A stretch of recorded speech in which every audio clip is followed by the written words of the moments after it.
मेरा नाम ममता है। इस बार मेरी रैंक 438 रही है। मेरा मीडियम हिंदी रहा है और ऑप्शनल हिस्ट्री रहा है।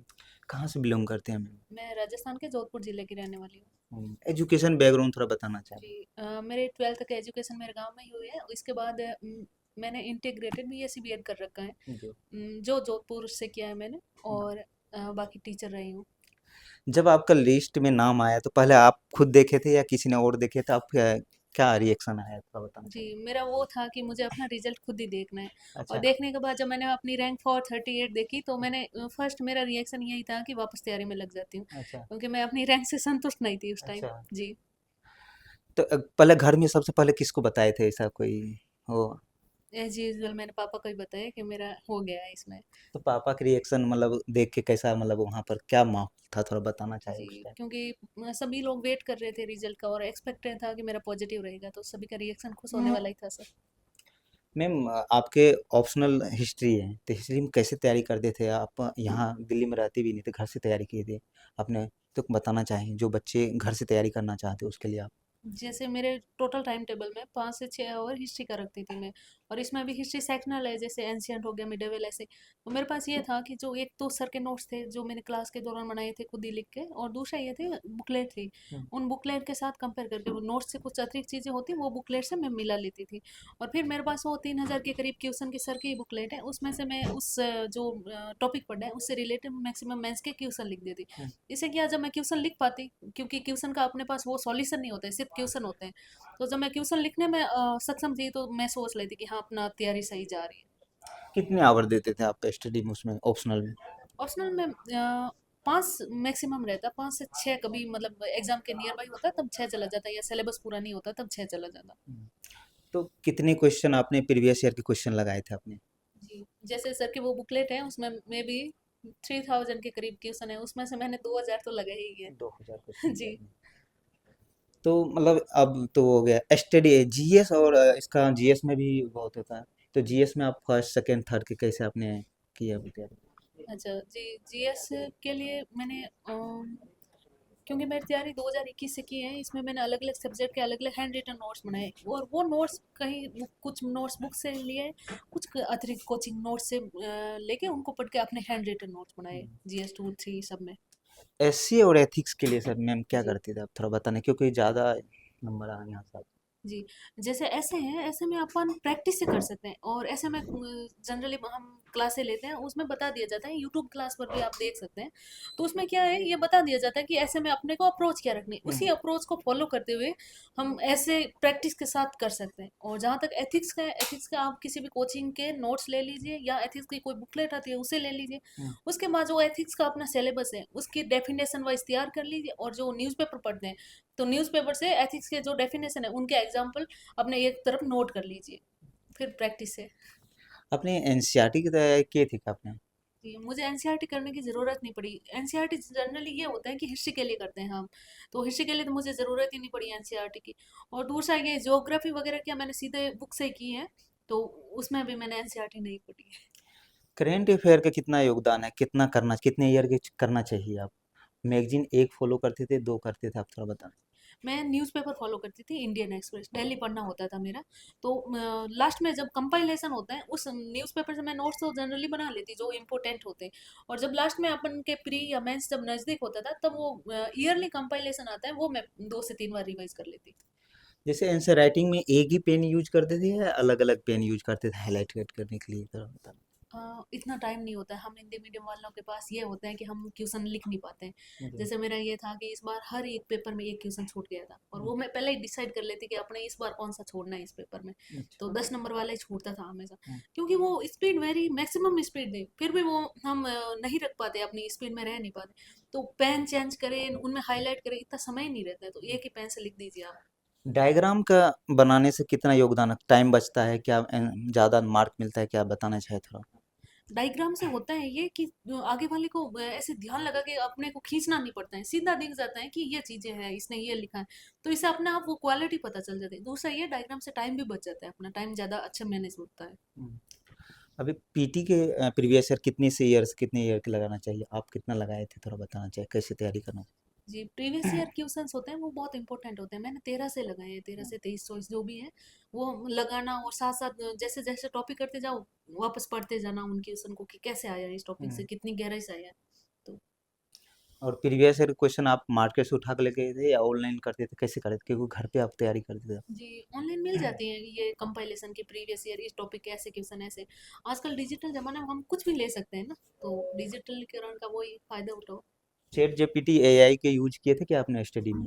जी, ये मेनली मैंने इंटरव्यू के दौरान इनको देखा था, तो इंटरव्यू के दौरान काफ़ी यूज़फुल है, जैसे राजस्थान में कौन सी चीज़ क्या है, या वो एक निष्कर्ष मिल जाता अपने आप ही, तो हम्म, यूज़फुल तो है ये। ठीक है, थैंक। जी, thank you. Sir Vivek sir, जी। आप बताइए कैसे तैयारी करते हैं सर आप?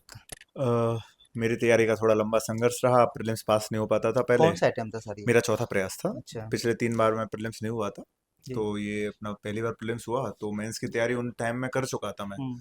क्योंकि आपको ये ध्यान रखना है कि अगर आपका प्रीलिम्स नहीं हो रहा है, तो आपको ये नहीं करना है कि प्रीलिम्स नहीं हुआ तो आपने 1 साल तैयारी ही नहीं करी। हम्म। प्रीलिम्स नहीं हुआ, पूरी साल बची हुई है, आप बढ़िया मेंस तैयार करिए अपना। हम्म। तो वो चीज़ मैंने अपनाई और उस टाइम पे मेंस की तैयारी करी। और फिर से प्रीलिम्स नहीं हुआ, सीसेट की वजह से रुक गया था, तो फिर से वो समय व्यर्थ नहीं किया, अलग अलग हम्म। पीसीएस देता रहा, इंटरव्यूज देता रहा, मैं अलग अलग एग्जाम्स देता रहा, तो कंटिन्यूटी बनी रही और अंत में आज 413 रैंक के साथ सफल हुआ। सर बहुत सारे बच्चे ऐसे करते हैं कि जब एक भी या दो अटेम्प्ट नहीं होता तो घबरा जाते हैं, ऐसा कुछ एंग्जाइटी फील होता है, डिप्रेशन फील आता है, तो उसके लिए आप क्या कर देते, तो उसको क्या कहना चाहेंगे बच्चे को? मैं तो यही कहूँगा कि आप देखिए कि मोटिवेशन कुछ। बनाए रखिए। एक वो कहा जाता है कि लाखों बार गगरियां फूटी सिकन न आई पनघट पर, लाखों बार कश्तियां डूबी चहल पहल वो ही तट पर, और तम की उम्र बढ़ाने वालों लो की आयु घटाने वालों, लाख करे पतझड़ कोशिश पर सावन नहीं मरा करता है। कोशिश करते रहिए, सफल तो होना ही है आपको। जो व्यक्ति रुकेगा नहीं वो जरूर सफल होगा, जो बीच में छोड़कर भाग जाएगा, हम्म। हाँ उसका आप कह सकते हो कि भाई आपने मैदान छोड़ा है, तो मैदान छोड़ने वाले कभी विजय नहीं होंगे। हम्म। तो मेरा तो यही रहा, और ये सफलता की भूख थी, तो वो मुझे खींचता रहा संघर्ष की करना है। जो नए बच्चे हैं उसको सफलता की भूख कैसे जगाना चाहिए, थोड़ा बताना चाहिए आप? देखिए, क्या आप क्या क्या चीज को ध्यान में रखे? देखिए सफलता की भूख जगाने के लिए ना, एक तो आपको आत्मसम्मान होना चाहिए। जी। अपने आत्मसम्मान की लड़ाई होती है सिविल सर्विसेज, क्योंकि नौकरियां तो बहुत हैं। जी। दूसरी चीज आपके माता पिता का सम्मान, कि उन्होंने कैसे आपके लिए सब कुछ किया। दूसरा आपके गुरुजनों का सम्मान, यहाँ जब चूंकि सरकार आज सर आज खुद इतने खुश हैं, ये सब कुछ चीजें। और एक चीज और होती है ना, कि आपको कुछ अच्छा बड़ा करके दिखाना है। हम्म। एक सामान्य जीवन जिएंगे तो कोई दिक्कत नहीं, जी सकते हैं आप हर तरह। आप जो भी कार्य करें, अगर आप छोटे से छोटे कांस्टेबल जैसी जॉब भी कर रहे हैं, तो आप अपना बेहतर प्रदर्शन करें। हम्म। तो वही मेरे संग था कि अगर मैं आज सिविल सर्विसेज की तैयारी कर रहा हूँ, तो मुझे बेहतर करना है। जो भी कार्य करें उसमें बेहतर करें, यही सफलता की भूख लेकर आता है। एक वर्ड मैंने अभी सुना भी था अक्सर कि आप शिकायत शब्द का प्रयोग हाँ, किया आपने, बिल्कुल। मतलब ये हमें भी बहुत अच्छा लगा, थोड़ा बताना चाहिए, डिटेल से बताना चाहिए ये थोड़ा मैं सा। बताता हूँ इसके बारे में। जब मेरा प्रीलिम्स हुआ, मेंस की शुरुआत कर रहा था मैं, तो बिहार में मैंने देखा था एक एलजीबीटी समुदाय की पहली महिला सब इंस्पेक्टर बनी। जी। तो मैंने देखा, उन्होंने कहा था कि मेरे पास ना करने की तो बहुत वजह थी, पर मैंने यही चुना कि शिकायत मत करो, ज्यादा जोर लगाओ। तो मेरे पास भी वही था कि अब तो शिकायत करने कुछ बचा नहीं है। हम्म। आप संघर्ष दिखा के किसी को मोहित नहीं कर सकते, आपको बस। सफलता दिखाकर ही आप किसी के सामने खड़े हो सकते हैं। क्योंकि यहाँ पर जब तक आप सफल नहीं होते, कोई आपकी अप्रिसिएशन नहीं मिलेगी हम्म। आपको। तो एक हिम्मत रही कि नहीं, अब करना है, वो शिकायतें नहीं करनी है, अब तो हिम्मत लगानी है, जो होगा परिणाम जैसा भी होगा। और जिस दिन परिणाम आया, तो उस दिन सारे जो चीजें मिल जाती हैं, कुछ आप कहें चमत्कार कहें, मेहनत कहें, संघर्ष कहें, वो सब मिल जाता है जिस दिन तो परिणाम जिस आता दिन आपकी लिस्ट में नाम आया तो क्या किसको आप फर्स्ट पहले देख आपने देखे थे या किसी ने और देख के बताया था, या किसको बताया था आपने पहले? है। ये थोड़ी सी इंटरेस्टिंग है कि मैंने लास्ट ईयर यूपी पीसीएस दिया था। मेरा अंतिम परिणाम श्री राम जी की पुनर्स्थापना के दिन आना था, 22 जनवरी को। अच्छा। उस दिन मेरा अंतिम चयन नहीं हुआ था वहां, तो मैंने जी। कहा भगवान आपकी स्थापना हो गई, मेरा अंतिम चयन भी नहीं हुआ। तो मेरा आज इस बार 22 अप्रैल को आना था। जी। 22 तारीख थी, मैं हनुमान जी के मंदिर बैठा हुआ था दोपहर के 1:30 बजे। अच्छा, मंदिर में ही बैठे थे? मंदिर में बैठा था मैं, मंगलवार था अच्छा, मैं। घबराहट हो रहा था कि सर कि नहीं मतलब, या नहीं, डर हो रहा था कि रिजल्ट ना आने वाले डर हैं, ऐसे और होता है ना ऐसे? ना डर ना घबराहट, एक विश्वास है अपने ईश्वर पे कि अगर अच्छा। आपने मेहनत करी है। तो मैं हनुमान जी के मंदिर जाता था, मंगलवार ही था। हम्म। तो अब मैंने एक उनका दोहा पढ़ा था कि अब सौंप दिया इस जीवन का सब भार, तुम्हारे हाथों में है जीत, तुम्हारे हाथों में है हार, तुम्हारे हाथों में। क्या बात है सर। तो वही उनको सौंप दिया था, और मुझे पता था हनुमान जी निराश नहीं करेंगे। खोला, रैंक मिली, और मैंने अपने चाचा को फोन किया, उनका ही सपना था कि तुझे बनना है, और फिर माता पिता को, और फिर तो सफलता हो जाती है, तो फिर आप बहुत से लोग हो ही जाते हैं आपके पास। आपकी सफलता में ज्यादा योगदान किसका है? देखिए, अपना सफलता का श्रेय किसको देना चाहेंगे? देखिए सफलता का श्रेय लाइन लंबी भी हो सकती है, क्योंकि पहला तो मेरी मेहनत है, दूसरा माता पिता और मेरे चाचा का आशीर्वाद है, जो मेरा फ्रेंड सर्कल है हुँ। उन्होंने मुझे बहुत सहयोग दिया, जो टीचर्स हैं उनका, और अंत में ईश्वर का बहुत सहयोग रहा। आपने चाचा शब्द का प्रयोग किया, बहुत सारे लोग के चाचा ही उसको डुबा देते हैं, मतलब आपके चाचा ने आपको उभारे हैं, सक्सेस की ओर ले गए हैं, तो जी। क्या कहेंगे आप इस पे? नहीं, एक्चुअल में उन्होंने सपना देखा था कि तुझे हुँ, कुछ बड़ा करना है। देखिए, हम मध्यम वर्गीय परिवार से आते जी, हैं, हमारे लिए वो टीचर बनना भी इनफ होता था, मैं तो जी, बहुत खुश रहता। पर वो चीज़ थी कि घर वालों के साथ साथ आपके जो, चूंकि वो सब इंस्पेक्टर हैं ऑलरेडी, तो उनका ये था कि अच्छा, तुझे कुछ बड़ा करना है। तो मेरा उन्होंने मन जगाया कि नहीं, तुम बड़ा कर सकते हो, और वो चीज़ हमेशा से रही मन में। और एक चीज़ और कि आप समाज में देखते हो, चूंकि मेरे फादर नगर पालिका में थे, तो हुँ, जो सीएमओ थे उनके, हुँ, वो भी मुझसे हमेशा कहते थे कि तुम कर सकते हो। तो आज हुँ, जब मेरा चयन हुआ, तो उन्होंने ये डाला था कि कल जो मुझे आइडल मानता था, आज मैं उसे आइडल मानता हूँ। तो अच्छा, ये चीज़ आपको आगे बढ़ाती है हुँ, वास्तविकता में। आप छोटे जगह से आए हैं, आपने सारी छोटी चीज़ें, असफलताएं भी देखी हैं और सफलताएं भी देखी होती हैं, तो ये हुँ, बताता है कि जीवन में सब कुछ संभव है। और एक चीज़ और बताता है कि सफलता मिलने से ही सब कुछ नहीं होता। आपको जो भी पद मिले, आप उस पद से कैसे उसकी शोभा बढ़ाते हैं, वो ज़्यादा मायने रखेगा, क्योंकि अब असली संघर्ष शुरू हुआ है। हुँ। ये तो स्टार्टिंग है। रोल मॉडल आपके कोई हो बताना चाहें? या आप यूपीएससी की तैयारी कब करना शुरू किए या जी, कब सोचे थे आप? देखिए, मैं तो महात्मा गांधी जी के विचारों को अपना रोल मॉडल मानता हूँ, और राजा राम मोहन राय जी के विचारों को, जो उस समय भी उन्होंने इतने क्रांतिकारी विचार रखे, उनके माध्यम से मैंने देखा कि कुछ बड़ा जरूर करना है। और सिविल सेवा की तैयारी में जब दिल्ली आया था, 3 साल में हिंदू कॉलेज में रहा, मैंने हिस्ट्री में ऑनर्स किया, वहां से सोच रखा था कि सिविल सेवा करनी है। और तब से ही ये जर्नी रही, और आज समाप्त हुई। तो आपने स्टडी कहाँ घर पे बैठ के किए थे या मतलब कहीं शहर में जाके? जी, मैंने प्रीलिम्स तक अपने घर पर ही मैंने तैयारी करी थी। मेंस के बाद मैं यहाँ आ गया था, तो इस संस्थान से जुड़ाव रहा मेरा, और मॉक इंटरव्यूज वगैरह भी अलग अलग जगह दिए, और ऐसा मेरी तैयारी। बहुत सारे बच्चे को ये भी रहता है कि हिंदी मीडियम के रिजल्ट नहीं होता है, घबराए हुए रहते बच्चे कि हो नहीं रहा है, क्या करूँ नहीं करूँ, तो उसको क्या मैसेज देना चाहेंगे आप? देखिए, ममता बैठी है यहाँ पे, ये बता सकते हैं कि लड़कियों का भी हिंदी माध्यम से सिलेक्शन होता है। मैं यहाँ बैठा हूँ, ये बता सकता हूँ कि हर व्यक्ति कैसा भी पृष्ठभूमि से सिलेक्शन होता है। कोई बड़ी बात नहीं है सिलेक्शन लेना। हिम्मत अगर बनाए रखेंगे आप, हम्म। तो जरूर सिलेक्शन ले लेंगे, ये गारंटी है। ऑप्शनल सब्जेक्ट में आप कितने आवर देते थे, क्या रणनीति रहता था, कैसे तैयारी करते सर, आप बताना चाहिए। ऑप्शनल में मैंने ज़्यादा मेहनत नहीं करी, क्योंकि मैंने ग्रेजुएशन में 3 साल हिस्ट्री पढ़ी थी, मैंने जी। पोस्ट ग्रेजुएशन हिस्ट्री में करी थी, नेट वगैरह सब हिस्ट्री में किया था। तो हिस्ट्री लगभग तैयार थी, पर एक्चुअल में इस यूपीएससी की डिमांड अलग होती है आंसर्स लिखने की। तो वो यहाँ आके जो पूरी नॉलेज थी, उसको ब्रशअप हो गए यहाँ पे, हम्म। कि कैसे वो आंसर लिखना है, कैसे उसको कनेक्ट करना है, वो सब चीज़ें यहीं हो पाई।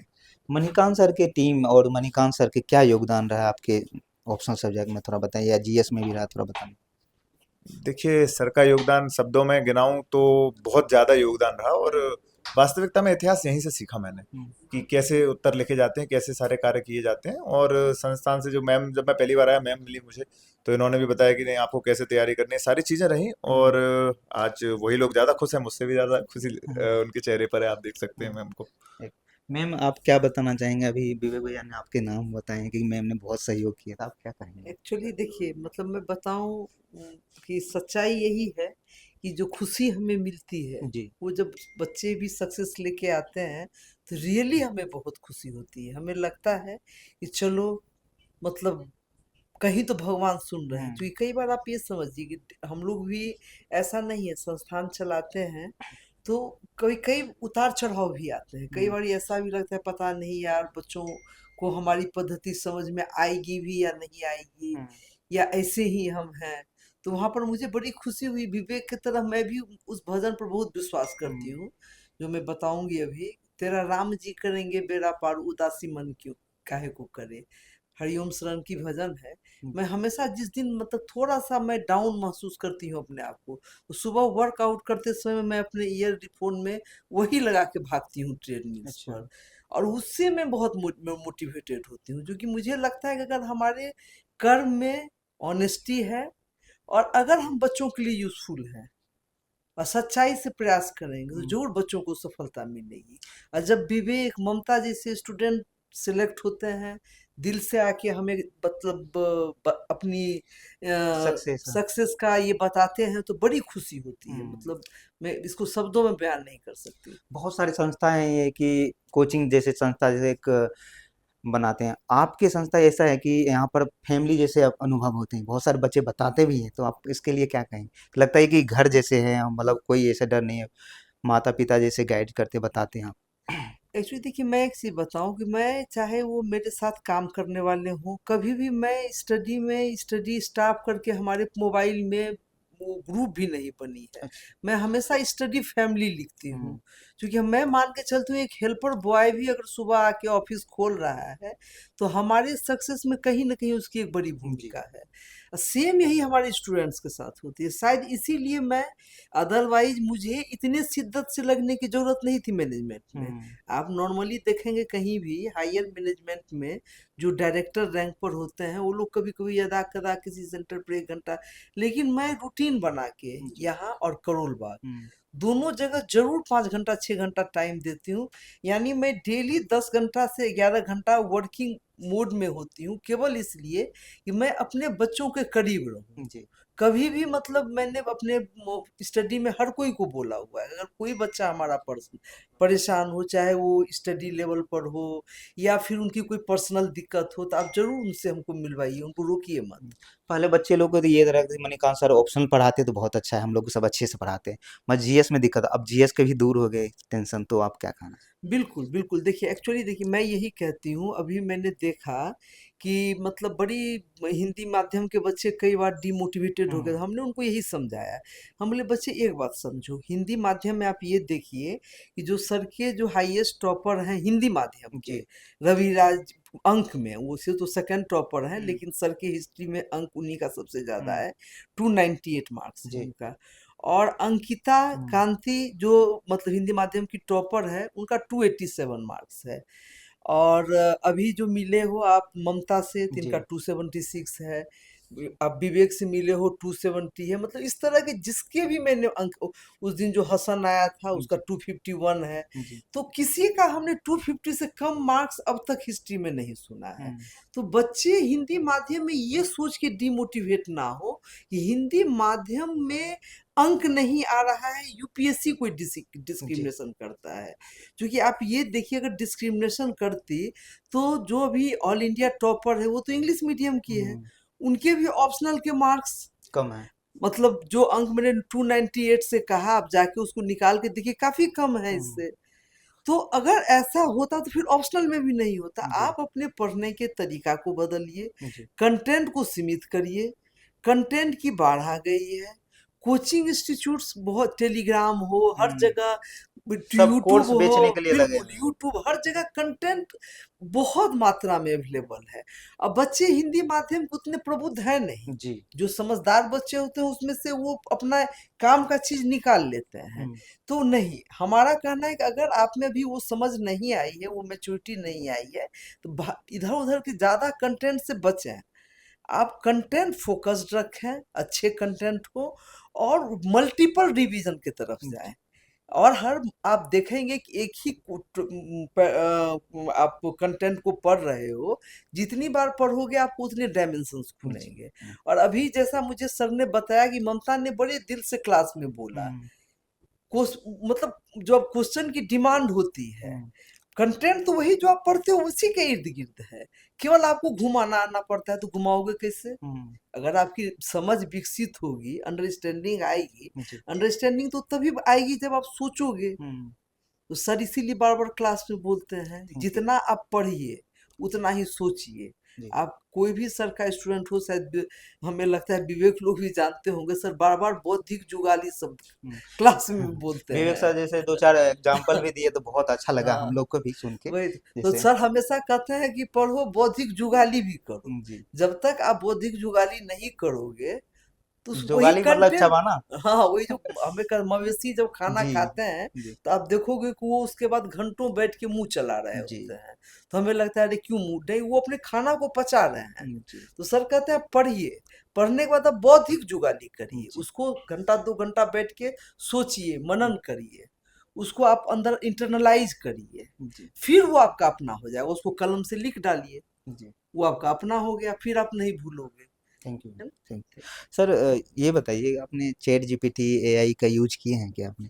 हाँ, मैंने जैसे ममता ने भी बताया, तो अब मैंने भी इंटरव्यू के टाइम मैंने यूज़ किया था, मेंस के टाइम भी मैंने यूज़ किया, क्योंकि आपको देखिए स्मार्ट स्टडी करनी है, बनाई बनाई आपको चीज़ें मिल रही हैं, और अगर कोई चीज़ आपको कम मेहनत पे मिल रही है तो डेफिनेटली यूज़ करना चाहिए, क्योंकि आपके पास समय कम है और हम्म। आपको ज़्यादा काम करना है, तो इसलिए मैंने यूज़ किया। अभी पीटी के पेपर कुछ दिन ही बाकी है, आप क्या कहना चाहेंगे, आप लास्ट मैसेज क्या देना चाहेंगे उसको? यही कहूँगा, मॉक टेस्ट बढ़िया लगाते रहिए, उसके जो सॉल्यूशंस हैं उन्हें याद करते रहिए, और पीटी के टाइम अटेंटिव रहिए, और डर फील मत करिए, और जो कोई नया सोर्स मत पढ़िए, वही सब पुराना बार बार रिवीजन करते रहिए, और पीवाईक्यू की थीम पकड़िए। हम्म। पीवाईक्यू हमेशा आपके किंग मेकर रहेंगे, कैसा प्रश्न पूछा जाता है कुछ उसी तरह का प्रश्न वो आगे भी वही कैरी करते हैं, तो वही मैपिंग की चीज़ें, वही करंट अफेयर्स की चीज़ें, वही सब कुछ आएंगी, और हिम्मत बनाए रखिए, पीटी होगा। बहुत सारे बच्चे को सी सेट में दिक्कत होती है, सी सेट की वजह से क्वालिफाई नहीं करते, आप क्या कहेंगे उसके लिए? मैंने देखिए लास्ट ईयर मेरा सीसेट की वजह से 2030 रुका था, मेरे 65 मार्क्स थे, एक क्वेश्चन से रह गया था। हम्म। इस बार मैंने बहुत अच्छा किया था, मेरे 103 मार्क्स आए सीसेट में।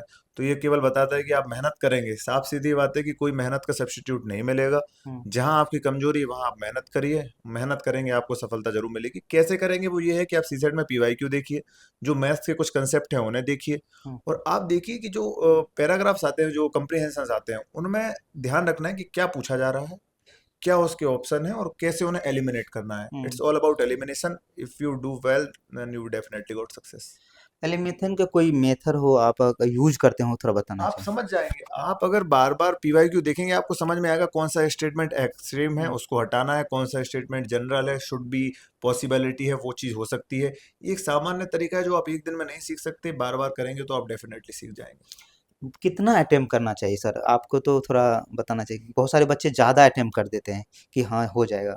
देखिए, it's all about person to person depend. I am not right person कि मैं किसी को यह बताऊं कि कितने अटेम्प्ट करनी चाहिए। आपकी स्ट्रेंथ पर आप खेलिए।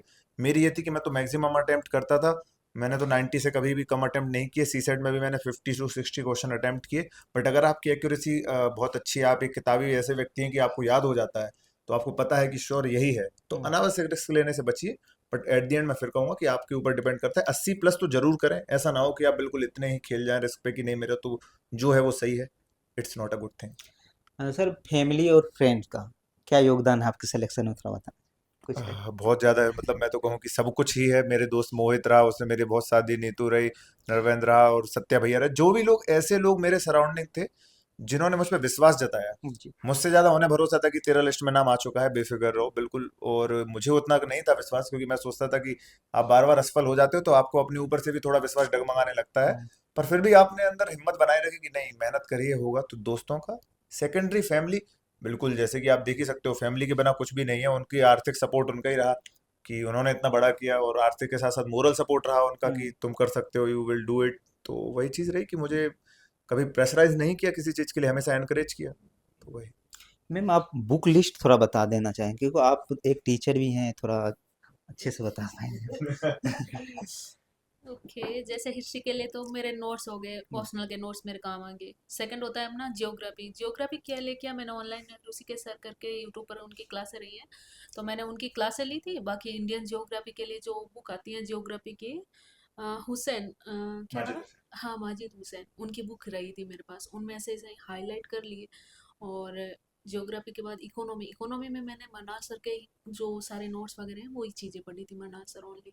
और जहाँ तक साइंस और टेक है, इसमें मैंने क्या यूट्यूब चैनल पर ही एक टीचर पढ़ाते हैं, उनका मैं नाम भूल रही हूँ, काफ़ी पुराने पढ़ाए हैं उन्होंने, तो मैंने वहाँ से क्लासें ली थी और करंट के साथ अपडेट कर लिया था। हम्म। और एनवायरनमेंट का पीएमएफ पढ़ सकते हैं आप। और बाकी पीटी 365 है, उनमें से कुछ करंट के जो चीज़ें थी वो ले ली थी। आपने जैसे बताया कि क्लास में बताए थे कि आपने नोट्स आपका जो है वो आप शेयर करना चाहेंगे बच्चे को, तो कहाँ शेयर करेंगे, थोड़ा जो बताना। जी, अभी कुछ आइडिया नहीं है, बट मैं ज़रूर करूँगी, कोचिंग प्लेटफॉर्म पर ही कर दूँगी, जैसे जहाँ भी मुझे मौका मिलेगा। हम्म। मैम ये बताइए कि जो बच्चे गांव में पढ़ते हैं उसको क्या क्या ध्यान में रखना, क्योंकि बहुत सारी लड़कियां हैं जो पढ़ना तो चाहती है गांव में रह के, मगर उसको थोड़ा दिक्कतें होती हैं, एक लड़की हैं और घर पे आप तैयारी की हैं, तो थोड़ा बताना चाहिए उनके लिए, आप रोल मॉडल भी हैं, तो क्या कहना जी, गाँव में हमें लड़कियों को जनरली पढ़ने का टाइम इसलिए दिया कम जाता है कि उनको लगता है कि लड़कियां पढ़ नहीं पाएगी, पहली बात तो। फिर दूसरा वो ये देखते हैं कि सेफ्टी और सिक्योरिटी बाहर कैसे भेजें। तो इसके लिए लड़कियों को ज़रूरी है कि वो घरवालों में एक विश्वास पैदा करें, उन्हें बताए कि वो उनमें क्षमता है, वो सही मार्ग पे चलेगी और वो कुछ करके दिखाएगी। इसके लिए ज़रूरी है, आप किसी भी क्लास में है या किसी भी, मतलब वो डिग्री में, तो आप वहाँ पहले प्रूव कीजिए कि आप सही रास्ते पर हैं और आप सही जा रहे हैं, बिल्कुल गलत ट्रैक पर नहीं जा रहे हैं। जब आप ऐसा प्रूव कर देते हैं तब घर वाले आपको परमिशन देते हैं पढ़ने की। और ये है कि आप कोशिश करें कि आप एक अपनी एज लिमिट को अपना टारगेट बना लीजिए कि उस लिमिट में आपको सक्सेस होना ही है किसी भी हाल में। और मान लो आपका बड़ा टारगेट है लेकिन आपकी फैमिली सपोर्ट वो उस टारगेट के अकॉर्डिंग नहीं है, तो पहले कोई छोटी जॉब के लिए ट्राई कीजिए, पहले सेल्फ रिलायंट बन लीजिए, फिर आप उस टारगेट पर काम कर सकते हैं। मैम बी प्लान, एक तो आप टीचर हैं सेलेक्टेड, तो बी प्लान कितना इम्पोर्टेंट है, रखना चाहिए नहीं रखना चाहिए, आप थोड़ा बताना चाहेंगे? जो प्लान बी है वो एक तो अपना डिप्रेशन कम कर देता है, दूसरा वो मोटिवेशन का स्तर बनाए रखने में वो सपोर्ट करता है। तो प्लान बी हमेशा होना चाहिए, चाहे आप उस पर पहले वर्क कर ले, चाहे आप उस पर बाद में वर्क करें। करेंट अफेयर में आप जैसे पेपर पढ़ते थे, रीडिंग करते तो कैसे पढ़ते थे, थोड़ा बताना चाहिए? बहुत सारे बच्चे एक पेपर पढ़ते ही नहीं, वो फिर वो करंट अफेयर के लिए घबराते हैं, डरते रहते हैं कि कहाँ से करूँ, क्या करूँ? तो पेपर पढ़ना जनरली मेरा इंटरेस्ट रहा है, जानना मेरा इंटरेस्ट रहा था। बट जनरली जो बच्चे शुरुआती तौर पे हैं वो पेपर पढ़ने के लिए ये कर सकते हैं कि जो फर्स्ट पेज होता है, इंपॉर्टेंट पेज होता है फर्स्ट, और फर्स्ट का बचा हुआ पार्ट जो सेकंड पेज हो जाता है वो पढ़ लीजिए। फिर इकोनॉमी सेक्शन है, आईआर सेक्शन है, और कुछ बीच में 2 से 3 पेज होता है पॉलिटिकल न्यूज। कुछ एक्सप्लेन पेज में जब अच्छा है तो वो पढ़ लीजिए। शुरुआती तौर पर एडिटोरियल मत पढ़िए क्योंकि वही सबसे ज़्यादा इसमें बोरिंग लगता है। जब आप काफ़ी 5-6 महीने हो जाए पढ़ते तब कुछ एडिटोरियल जो अपने इंपॉर्टेंट लगे सिलेबस वाइज उनको पढ़ लीजिए। अपने मैगजीन कौन सा फॉलो करते थे, बताना? जी, मैं पीटी 365 पढ़ती थी लास्ट में। अच्छा जी। सर, आपने एनसीईआरटी की तैयारी किए थे क्या, या छोड़ दिया था आपने? नहीं, बिल्कुल मैंने कॉलेज टाइम में पूरी एनसीईआरटी पढ़ी, मैंने कोई सी नहीं छोड़ी। और एनसीईआरटी तो देखिए बेस है आपका। हर व्यक्ति के लिए अलग हो सकता है, किसी के लिए वो काम दे सकती हैं, और कोई जब टाइम कम होता है तो कोई डायरेक्ट बुक्स पे चला जाता है। तो अगर आपके पास, अगर आप तैयारी कर रहे हैं, 3 साल है आपके पास, you will go with NCERT, और अगर नहीं है तो फिर आप डायरेक्ट भी कर सकते हैं। दोनों ही चीज़ें हैं उसमें। सर एनसीईआरटी उसमें से कौन सा क्लास के पढ़ना चाहिए, थोड़ा बताना देखिए, चाहिए? मैं तो ये कहूँगा कि आप पढ़िए सारी। Geography NCERT is the best, उनका कोई सब्स्टिट्यूट कभी हो नहीं सकता। 11th की इकोनॉमिक्स की एनसीईआरटी, उसका भी कोई सब्स्टिट्यूट नहीं है। हिस्ट्री की जो नई आई है जो एनसीईआरटी है, उनमें भले ही फैक्ट नहीं है, पर अब जो कंसेप्ट उनमें आ रहे हैं, प्रीलिम्स में डायरेक्ट उनसे क्वेश्चन उठ के आ रहे हैं। तो उन हिस्ट्री की जो 3 थीम वाइज आई हैं, उन्हें भी नहीं छोड़ना चाहिए आपको। इसके अलावा मैं ये कहूँगा कि और भी जैसे जो भी बचती हैं, जैसे साइंस एंड टेक के लिए जो कहा जाता है 9th 10th की जो एनसीईआरटी होती है, वो भी बहुत ब्रांड होती है।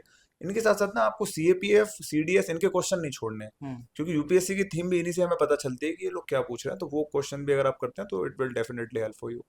आपने नोट्स अलग अलग, पीटी का अलग बनाए थे, मेंस का अलग बनाए थे, एक ही बनाए थे, कैसे, मतलब था शॉर्ट नोट्स बनाए थे या लॉन्ग, क्या मतलब देखिए, बता? प्रारंभिक परीक्षा के लिए कोई नोट्स मुझे नहीं लगता पॉसिबल है, क्योंकि इतना उसका वाइड एरिया होता है, तो उसका तो आपको धीरे धीरे स्टडी करनी होती है। और रहा बात मेंस का, तो उसमें ज़रूर आप शॉर्ट नोट्स बना सकते हैं। मैंने बनाए थे मेंस के बाद। और मेरी जो कॉपीज भी रही, वो भी सारी चीज़ें तो है मेरे पास, वो भी मैं आपके माध्यम से, किसी के माध्यम से मैं शेयर कर दूंगा, बेफिक्र रहिए। सर कहाँ शेयर करेंगे, थोड़ा मेरा जो बच्चे टेलीग्राम को। मेरा टेलीग्राम चैनल मैंने बनाया है, विवेक _413, जी विवेक 413, उसके माध्यम से मैं शेयर करता रहता हूँ। तो आगे भी मैं आपको दे दूंगा, आप अपने चैनल जी पे पिन कर दीजिए उसे। जी तो वो मैं अपनी जितनी भी नोट्स कॉपीज है वो मैं शेयर कर दूंगा, हिंदी माध्यम के लिए और हिस्ट्री ऑप्शन के जी, लिए। थैंक ठीक यू सर। है, ओके।